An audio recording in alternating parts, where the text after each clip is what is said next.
Nous sommes le 15 septembre. Bonsoir à tous. Bienvenue dans le Flash Info de RTI 1. Dans la nuit d'hier, la communauté musulmane de Côte d'Ivoire a célébré le Maoulid, la commémoration de la naissance du prophète de l'islam. Le président Alassane Ouattara a pris part à la cérémonie officielle à la grande mosquée de la Riviera Golf. Le thème choisi cette année par le COSIM, la place de la science et des savants dans les enseignements du prophète. Cérémonie de dédicace du temple Sinaï de l'église méthodiste de Lokodro.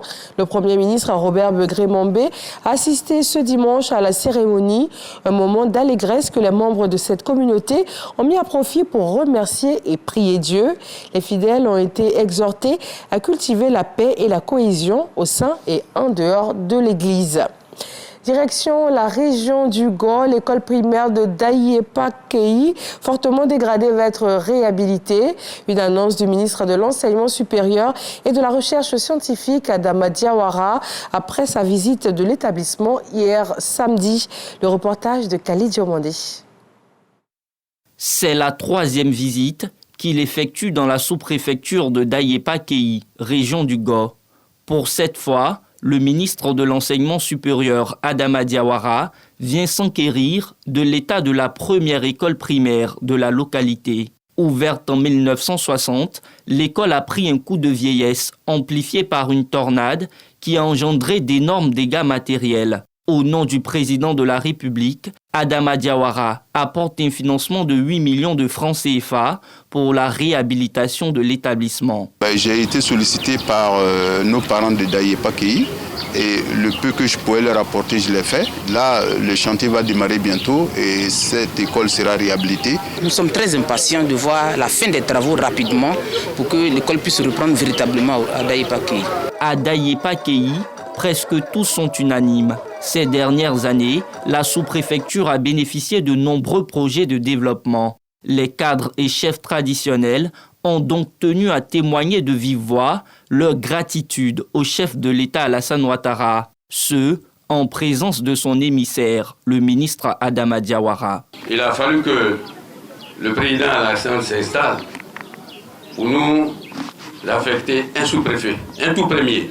Quand on revient de Gagnoua pour arriver à Daïepa-Kei, il y a une rivière. Sur cette rivière, un pont a été construit.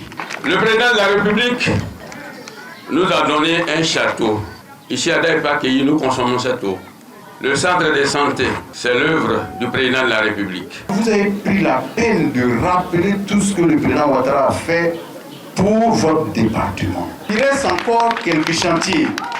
Bon, ces quelques chantiers, il y en a qui seront certainement réglés d'ici 2025. Mais le reste, reconduisez Ouattara en octobre 2025, le reste viendra sur la période 25 ans. Ça, c'est sûr. On pouvait en être sûr. Parce que lui, quand il dit, il fait.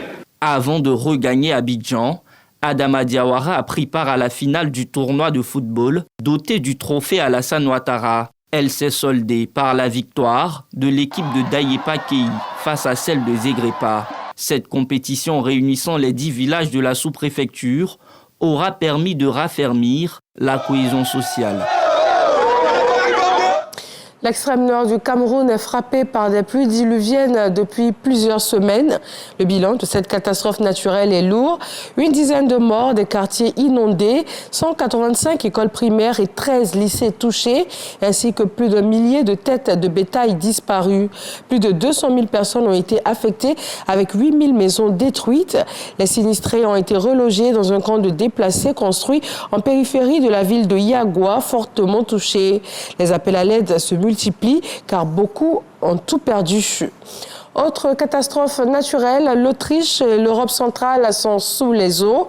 À cause de la tempête Boris, le trafic ferroviaire a été interrompu dans la nuit d'hier pour une partie de l'Autriche et le métro de Vienne partiellement fermé.